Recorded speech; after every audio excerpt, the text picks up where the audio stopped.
You ever notice how people say I grew up watching TV like it's some kind of childhood achievement? Like they climbed Everest with a remote control. Yeah, we didn't grow up with parents. We were raised by commercials. The TV wasn't just babysitting us, it was baptizing us into the Church of the Almighty Dollar. Our first prayers were jingles, our first commandments were slogans, and our first holy book was the Sears catalog.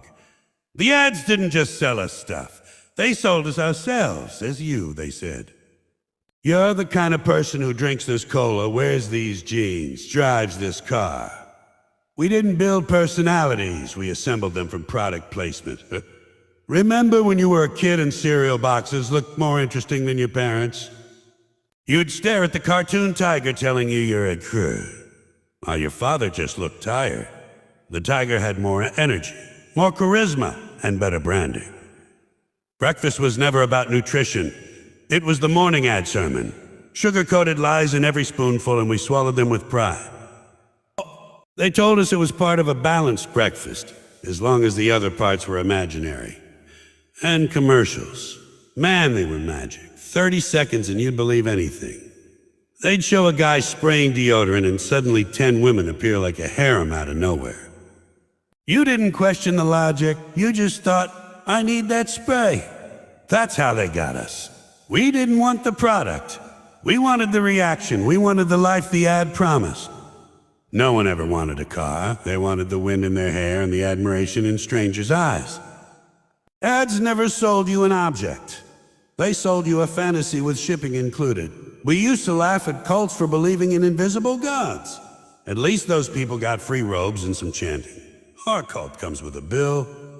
We chant slogans, we wear logos, we pray with our wallets, and the high priest is the guy in marketing who figured out how to make debt sound sexy. Who buy now, pay later. The consumer's version of you only live once. And we lived. We lived like we had 9 credit cards and no soul. You'd think ads were supposed to sell things. No, they sell feelings. Ever seen an ad for a car? They never show the car stuck in traffic or leaking oil. No, it's always on a cliff at sunrise, no other cars in sight, because reality doesn't sell. Nobody wants to see the truth. They want to see a polished lie that looks good in HD. They sell you a freedom, but you have to sign a 7-year loan agreement to experience it. That's not freedom, that's indentured driving. And then there's perfume ads. Nobody even knows what the product smells like, but the commercial's a black and white film about 2 people running through a desert in formal wear. There's wind, there's sweat, there's confusion, and at the end, someone whispers a French word that sounds like a desperation, and we buy it. We buy a smell we've never smelled because the commercial made loneliness look sexy. Everything is branding now. Even your pain has a sponsor. You're sad. Don't worry, there's a pill for that. Brought to you by people who invented sadness in the lab. The ad will show a woman staring out a window while a piano plays something that sounds like regret. And then they'll tell you side effects may include death. But hey, at least you'll smile on the way out. That's how ads work. They convince you that the problem is you and the solution is something they sell. And if it doesn't work, that's your fault too. Try the upgraded version. Kids today, they don't even play anymore, they unbox. Childhood is now a commercial category. They don't ask Santa for toys, they ask YouTube what's trending. Remember when imagination was free? Now it comes with microtransactions. Every cartoon character you loved as a kid is now a brand ambassador. Even Mickey Mouse looks tired from selling happiness for a century. The poor mouse has seen more capitalism than any CEO. We were taught early that buying things equals joy. You got good grades, you get a toy. You behaved, you get a treat. You exist, you get an ad telling you that's not enough. That's how they program the cycle. They tie your self-worth to consumption. You can't feel good unless you buy something. They've turned I think, therefore I am in it. Shop, therefore I exist. The scariest part is the ads don't even need to convince you anymore. They just remind you. You've been trained for decades. You see a logo and your brain finishes the slogan like a hymn. Just do it. I'm loving it. Because you're worth it. Those aren't slogans, psychological handcuffs. And every time you repeat one, you tighten your own. Ads turn life into a competition of appearances. You're not supposed to be happy. You're supposed to look happy. You're supposed to post proof of happiness filtered and approved. Nobody asks, "How are you?" anymore. They just check your status update. The ads taught us that happiness is visible, measurable, and purchasable. They taught us that our worth depends on the envy we inspire. And people defend ads. They're just showing us what we want. Yeah, because they told you what to want. You think you crave that new phone because of innovation? No, you crave it because a billionaire in a turtleneck convinced you that rectangles with rounded edges were spiritual progress. They sell us the same thing every year, but shinier, and we line up like pilgrims at the altar of the upgrade. Even our language got infected. We don't say "I need a break," we say "I deserve a treat." That's ad talk. The idea that you earn happiness through spending. Everything's a reward for surviving the day. Treat yourself. You deserve it. No one ever says, "Maybe don't buy crap you don't need." That would sell. We've turned consumerism into therapy. Sad, shop. Angry, shop online.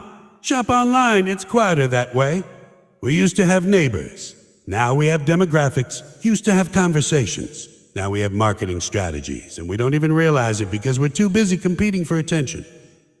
The ads convinced us that attention equals love, and now we're addicted to both.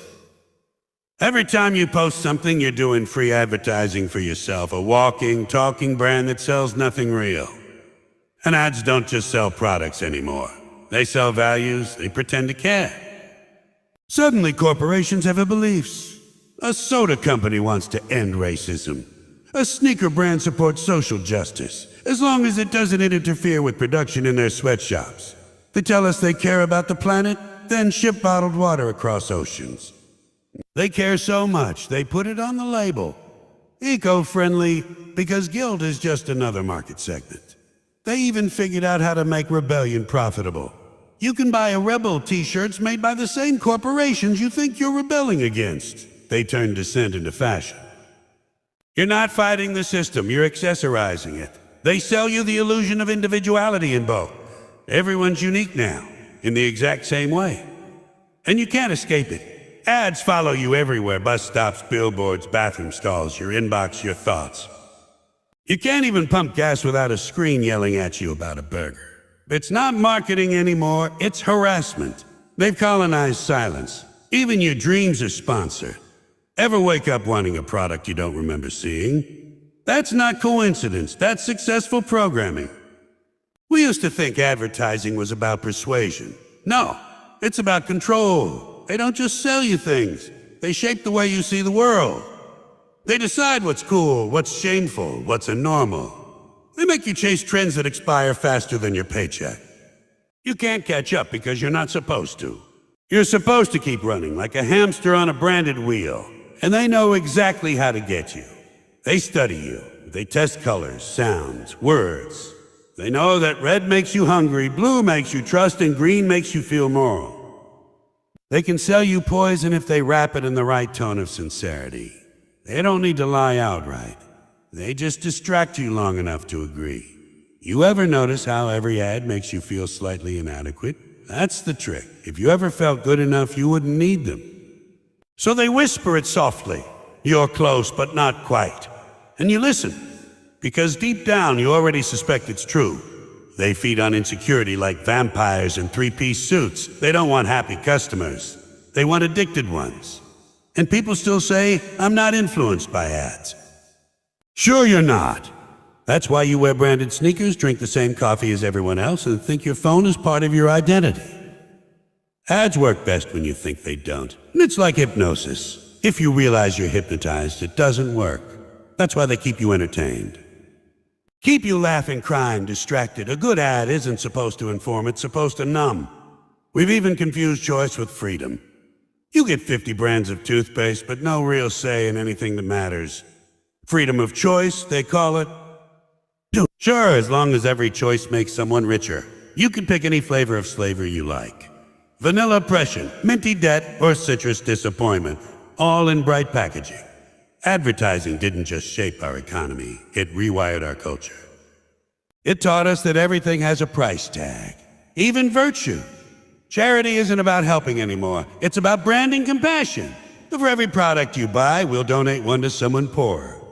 Translation: we'll make you feel moral while staying rich. It's emotional laundering. And we bought it. All of it. We bought the dream, the lifestyle, the myth of progress. We thought we were advancing, but really, we were just upgrading cages. We measure growth by consumption and call it success. We think comfort is freedom and ownership is identity. That's what happens when you're raised by ads.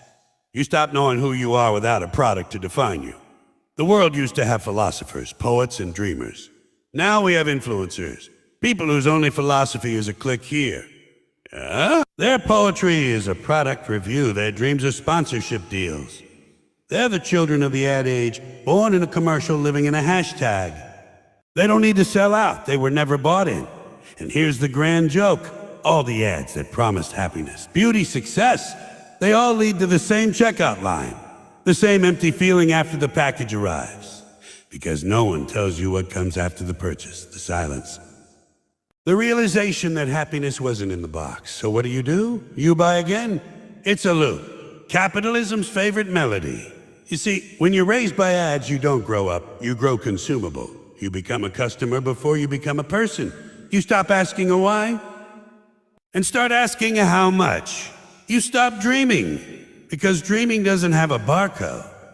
They don't want thinkers, they want shoppers. And every time you think you've escaped, you realize you're still inside the commercial. The slogans echo in your head, the logos follow your eyes, the voiceovers whisper in your decisions. You can't kill the ads because they're part of you now. They raised you, fed you, entertained you, and drained you. You're not their customer, you're their creation. And the punchline? You paid for it. You ever think about how school was supposed to make you smart, but somehow made you perfectly stupid in all the wrong ways? Yeah, they called it education, but it was really obedience training with desks. The whole thing was built to teach you one thing: how to sit down, shut up, and wait your turn. Or kill. That's it. They could have saved billions in funding by just handing out leashes on the first day. Congratulations, you're enrolled in the system. Here's your invisible collar. Don't pull too hard or we'll call your parents. They said it was about learning, but nobody learned anything that mattered. They made you memorize the planets, but never told you how to manage your rent. They made you write essays about the life cycle of a frog, but never explained a credit score. And you can tell they planned it that way because the second you start asking real questions, like why do we have to pay to exist, they send you to the counselor. He's disruptive. Damn right he's disruptive. He's awake. They told you to think for yourself, but only if your thoughts fit in the answer key. Try writing something creative on a test and watch your grade drop faster than your enthusiasm. They didn't want thinkers. They wanted parrots in khakis. People who can repeat the lesson, not question it. The mitochondria is the powerhouse of the cell. Wonderful. Now go power a job you hate for 50 years. And remember how every teacher said, you can be anything you want. That was the first official lie. Because the second you said, I want to be rich, they handed you a form for student loans. Sure, kid, you can be anything, as long as it fits the system's supply chain. They didn't mean anything. They meant anything convenient. You could be a doctor, lawyer, an engineer, anything that fills a cubicle or a tax bracket. You ever hear a teacher say, oh, go be free?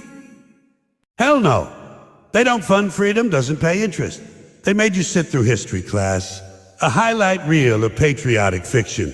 Every country's the hero of its own bedtime story. Nobody loses, nobody steals, nobody loses, nobody lies, except the ones we already conquered. It's amazing, isn't it? Every war we fought was noble, every leader we had was wise, and every atrocity was unnecessary. They don't teach history to tell the truth. They teach it to sell the brand. The textbook is a brochure for the country. You want the real story, you gotta dig through the footnotes. The ones they ran out of time to cover before summer break. And don't even get me started on grades. Grades are just obedience metrics. You get an A if you repeat correctly, a B if you hesitate, and a D if you ask a why. But the truth is, those kids with straight A's, you ever notice how they grow up to work for the kids who skip class? Because the ones who followed all the rules never learned how to make any. They were too busy coloring inside the lines to realize the crayons were broken. The school told you to respect authority. Respect it. Not understand it, not question it. Respect it. Even if the authority was wrong, lazy, or insane. Why? Because I said so, the most educational phrase in the English language. That's how they get you early, they make obedience feel moral. By the time you hit adulthood, you think of following orders is a virtue. That's why everyone's so proud of being a good employee. You're not a good employee. You're a domesticated mammal with a LinkedIn account. Remember the pledge? The one you had to say every morning with your hand on your chest like you were swearing loyalty to cereal? You didn't even know what half the words meant. Indivisible? You couldn't spell it, but you were ready to die for it. That's not patriotism, that's conditioning. They made nationalism part of your morning routine right after brushing your teeth and ignoring your own thoughts. You ever think about the bell system? Every 45 minutes, a bell